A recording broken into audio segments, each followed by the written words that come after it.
Meowdy y'all, and welcome back to another video. I run a lot of polls over on the community tab, and I want to say thank y'all so much for voting and commenting and sharing your thoughts because wow, I did not think my latest poll would be so shocking. I asked the community who is the best father in Stardew Valley, and we have got to talk about it. That's what we'll be discussing today, so buckle up. Unfortunately, YouTube only allows 4 options, and I wanted to fill up all 4 options, so the options were Demetrius, Pierre, Kent, and George. I included George in the poll because although he is just Alex's grandfather, he obviously did have a daughter, Claire, and we have some insight on how much Claire loved and cared for her parents. And we can see the relationship that George has with Alex. After Claire passed away, George and Evelyn took in Alex and finished raising him. I wanted to include George in the poll, but I got a lot of comments about how he's just a grandfather and his hard work towards Alex can still be categorized as grandfatherly duties. So let's keep this video simplified and only talk about Demetrius, Pierre, and Kent. Also, I want to mention, Demetrius is included not only because he is a father to Maru, but yes, we are going to take into account his role as a stepfather. I'm counting that as the same thing. I want to focus on all of their fatherly abilities. Are they supportive of their children? Are they nurturing? Do they provide? Are they kind? Are they respectful? All within regards to their children. So I want to make sure that we focus on that aspect of each character rather than, oh, I don't like Pierre, so he's the worst father. Let's work with a 5-point system. We'll use star drops to represent the points, and we'll do it on a scale of 1 to 5, 5 being the highest and 1 being the lowest. The categories will be emotional support. This measures how well he provides a safe space for emotional sharing, listens actively, responds with empathy, scores higher if he's consistently available and supportive through ups and downs. Number 2, involvement in child's life. This ranks how present he is in daily life, from attending important events to engaging in everyday activities. A high score is going to reflect active, quality involvement in both big and small moments. Number 3, guidance and discipline. This is going to evaluate his ability to set appropriate boundaries, teaching life skills, and instill values with a balanced approach to discipline. A top score is going to show fair, consistent guidance that helps build character. Number 4, financial and practical support. This is going to assess his role in providing financial stability and meeting the family's practical needs. A higher score is going to indicate reliability in supporting basic needs and helping create a stable environment. And lastly, number 5, role model qualities. This is going to judge his overall example as a person, including his integrity, work ethic, and kindness. A high rating is going to reflect a positive influence and someone children look up to as a model for their own behavior. Let's focus on the lore and the evidence that we have in front of us and use this scale to determine which father is the best in Stardew Valley. Let's start with Pierre first. He has the lowest amount of votes in the poll, but a lot of the critiques towards him are based on people's personal distaste for him. But how is he with Abigail? During Abigail's 6-heart event, we can find Abigail hanging out in the graveyard, and she mentions that she's been practicing with her sword because she wants to go on adventures. We have a friendly conversation with her about adventuring in the mines when all of a sudden, Pierre interrupts and says, "I've been looking all over for you. Your mother wants you to come home and help with dinner. What are you doing in the graveyard anyway? This is no place for a young lady. Mind your own business. You think I should be at home cooking dinner because I'm a girl, don't you? You're really stuck in the past, Dad." Abigail and the farmer then run off while Pierre yells, "Come back!" To be honest, I really don't think Pierre was trying to tell Abigail to come home and leave the graveyard at night for misogynistic reasons. I think it's because it's the middle of the night in a dark cemetery and it's 100% confirmed that monsters from the mines do come out at night. Thankfully, the Adventurers Guild has a handle on it, but monsters can slip through. I honestly think Pierre would act like this whether or not he had a son or a daughter. However, Abigail is an adult, so one could argue that Pierre is being way too overprotective over her. Another issue is that Caroline mentions that he doesn't spend enough time with family, and we can see this during the festivals when he's working and not enjoying the festival. But we need to keep in mind that Caroline doesn't have a job and she doesn't contribute financially. She obviously has a lot of work around the house and has dedicated years to raising Abigail, but now that Abigail is an adult, could Caroline take on a job to help out a bit more? Realistically, no. Pelican Town offers almost no job options. Maybe Jojamar, but imagine the impact on Pierre's business if his own wife started working for his main competition. It wouldn't be worth it. Pierre shoulders all of the financial responsibility on his own. Is he driven by money? Sure, but is there a good reason behind it? Absolutely. So I'm not really sure if Pierre working too hard and supporting his family too much financially makes him a bad father. Let's check our point system. Does Pierre provide emotional support to Abigail?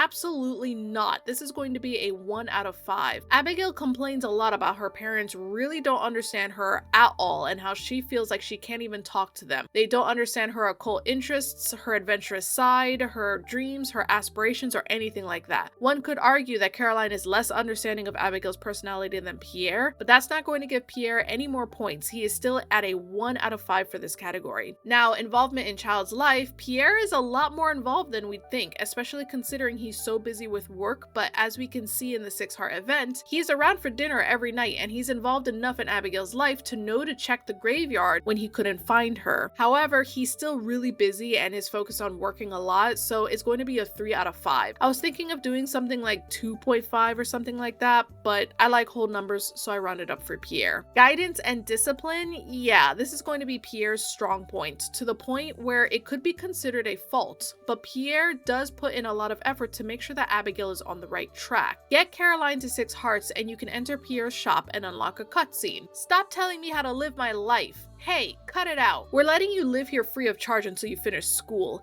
It seems like you don't appreciate that at all. Stop trying to make me feel guilty. I appreciate that you and Dad are helping me out, but expecting me to dress the way you want is ridiculous. I'm not a little girl anymore, Mom. You're right. I'm sorry. We can assume that it's obviously Pierre that's paying for the classes, and he had a helping hand in guiding Abigail to go to college in the first place. So I'm going to give Pierre a 4 out of 5 for this one, because honestly, if Pierre was more focused on Abigail's actual interests and wants in life, he'd be guiding her differently, like encouraging her to check out the Adventurers Guild and maybe do some professional training or something like that, especially since he was a professional boxer. Financial and practical support is going to be an easy 5 out of 5. Abigail doesn't need to ask for anything at all. Her classes are paid for, she has money to go to the saloon whenever she wants, she has video games and instruments and books and a pet. She is very well taken care of. Now, role model qualities, is Pierre someone Abigail could look up to? Surprisingly, yeah, I think so. Y'all can't tell me that in another life, Abigail isn't a professional fighter or something like that. The freedom to brawl it out with people and make a living out of that is something that I can see Abigail really enjoying. However, the second part of Pierre's life, where he settles down and opens a shop and works a job he doesn't really enjoy, maybe Abigail doesn't really enjoy that part so much. But he works hard for his family, and that's a good goal that Abigail could appreciate. I'm going to give Pierre a 2 out of 5 for this category. The reason why it's not higher is because Pierre really doesn't talk about his professional boxing days, and he doesn't really encourage exploring the adventurous, free-spirited side of himself in front of Abigail, so it feels like those role model qualities aren't really front and center for Abigail to even see in the first place. So these are the final results for Pierre. Let's move on to Demetrius, who had the second lowest votes in the poll. As I said before, Demetrius's fathering skills are going to be judged not just from Maru, but Sebastian as well. He's been around long enough in the family that I think he can be judged accordingly. For emotional support, I think we can easily give Demetrius a 5 out of 5.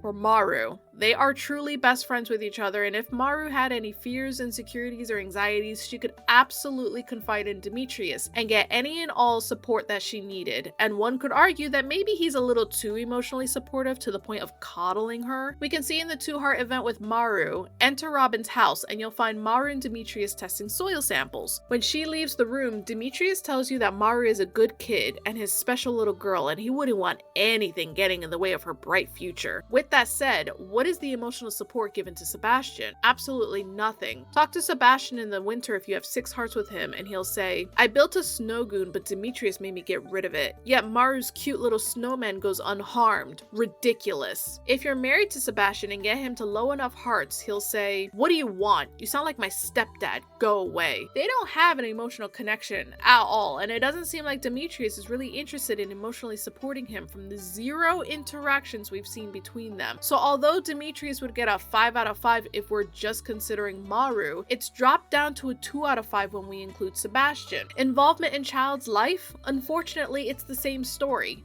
Very involved in Maru's life, but not so much Sebastian. 2 out of 5. Guidance and discipline? We can see that Demetrius guides Maru towards her education and building a future, but again, we don't see that with Sebastian at all. And honestly, I'm not really sure if Demetrius ever disciplines Maru. It doesn't really seem like she'd be sneaking out at 4 a.m. or doing anything bad like that. So this is also going to be a 2 out of 5. And honestly, for the financial and practical support, I think this is where Demetrius thrives. Robin did build the house that they all live in, but we can assume that Demetrius also brings in an income with his research, and I'm sure he helps out with any bills that come up. So that would also benefit Sebastian, since he would benefit from the lights being on and there being food in the kitchen. I'm going to give Demetrius a 4 out of 5 for this one, because I do think if there's anything that needs to be done or paid for, Demetrius would step up and help out, of course. This is going to be his highest quality, especially since role model qualities is the next category, and although he's a great role model for Maru, he's not for Sebastian, and doesn't really show off the qualities that he'd like Sebastian to emulate in front of him. It's a solid 3 out of 5 for this one. Here are Demetrius's final scores, and don't worry, we'll compare all of the scores at the end of the video, because last but not least, we have Kent, who got the highest amount of votes in the poll. But funnily enough, there were a lot of comments debating his role as a father, because let's be real here, Kent has been gone for a really long time now. We're not sure exactly how long, but he does say, "Sam has really grown up since I left. He's a man now. I wish I could have been there for him." So even if Kent is an amazing, wonderful father, at the end of the day, he's been gone for a long while, and Jody and Sam have had to pick up the slack, which obviously that's not Kent's fault. There's a literal war going on, and he was a prisoner of war. It wasn't even guaranteed that he was going to come back home in the first place. If you're curious about the war that's going on in Stardew Valley, check out this video that I did, link in description. So, concerning emotional support,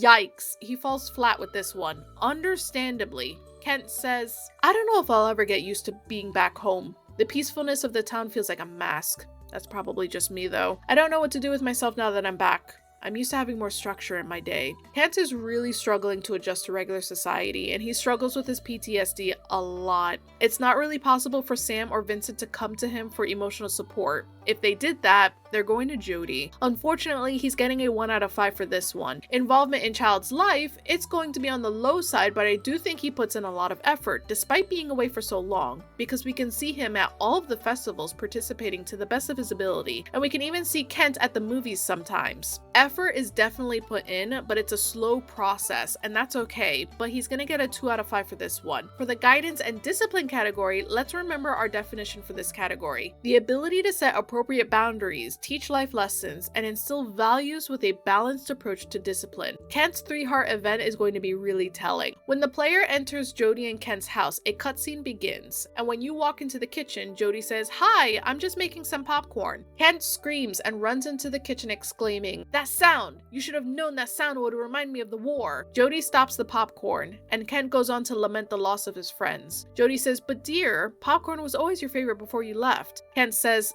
"Things have changed." Jody then quietly asks the player's character if they can say anything to Kent, and there are 3 choices to be made here. If you say, "Jody's to blame, she should have known better," this is minus 25 friendship points, and Kent will get angry and say, "You keep quiet, stop trying to turn me against my wife." Then he'll apologize to Jody. If you lie and say, "Blame me, I asked for popcorn," you get minus 50 friendship points. Kent gets angry and says, "Don't lie to me, I hate lies more than anything," then apologizes to Jody. If you say, "I know you're hurting, but don't blame your wife," we get plus 50 friendship points. Kent says that we're absolutely right, and he apologizes to Jody. Kent is very willing to loudly and bluntly defend his wife and apologize for his mistakes. This isn't a situation where someone says something hurtful and then the screen fades to black and then we're just supposed to assume that there was a heartfelt apology behind closed doors, because I honestly hate that stuff. I think if you're going to snap at your wife in front of people like us, Sam, and Vincent, then you need to apologize in front of those people and state that you were in the wrong and that you messed up. Kent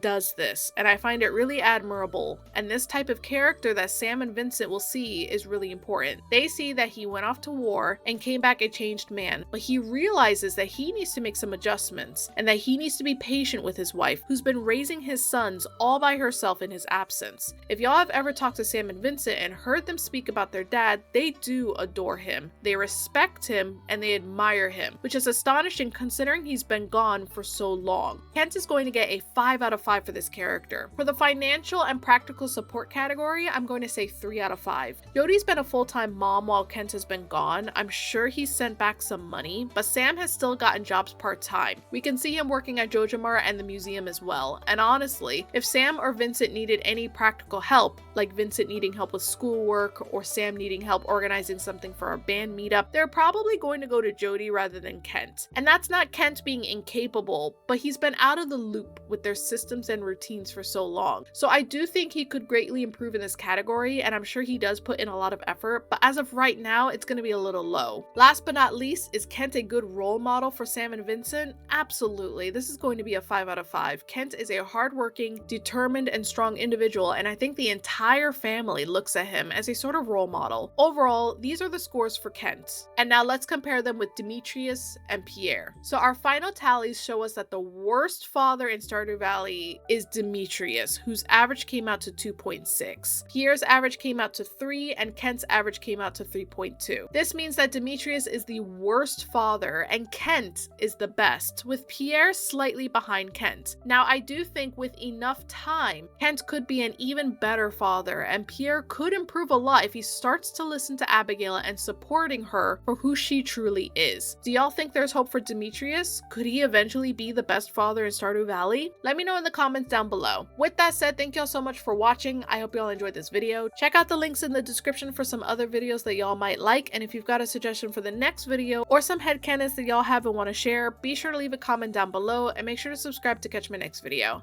I'll be making more Stardew Valley videos, so keep an eye out. See y'all next time. Bye!